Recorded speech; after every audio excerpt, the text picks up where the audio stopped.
Hi, alright. Hindi ako mapakali ba? Nakukonsensya ako.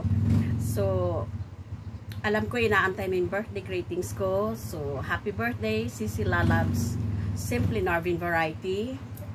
So, pahabol din to. Kasi alam ko last year, out of Pinas ako nung bumati ako sa'yo. So, ayokong, isang taon akong makukonsensya at ayokong magtatampo ka sa akin. Alam ko, may tampo ka kasi wala akong birthday greeting. So, eto na. Happy birthday sa'yo. Pero ang wish ko talaga sa'yo, magkaroon na kayo ng baby. Yan po yung pinaka-importanting wish ko sa'yo. Sisi Lalabs, Simply Narvin Variety. So, alas 6 pa naman yung start ng mute live ko. So, babatiin ko muna yung my one and only Sisi Lalabs sir in Whitey World and outside Whitey World.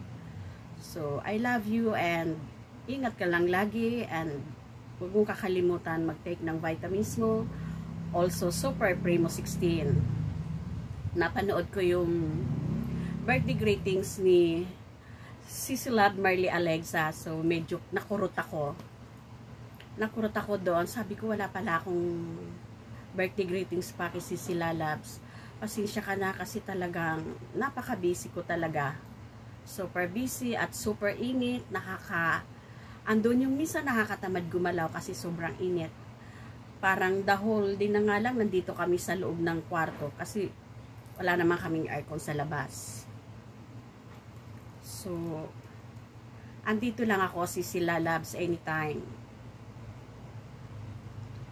Busy lang talaga at mainit. So, hindi ako pwedeng mag-ingay kasi nga si Senior Robin nagpapahinga. Bawal. So, pag nag-live ako, makapag-live lang ako, kailangan kong mag-mute.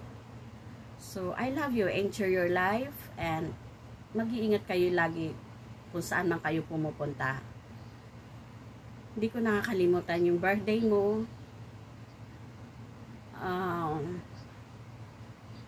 Siyempre nandoon yung parang tradition na sa atin na bawat isa kung sino man ang may birthday, di na kailangan humingi ng birthday greetings. So, gawa na lang and send.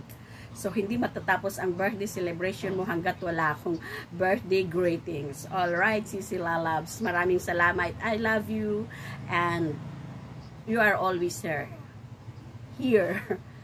Here pala. So, thank you very much. I love you, Sisi Lalabs. Enjoy your day, the rest of the day, the whole month of April. Bye. Love you. Happy birthday.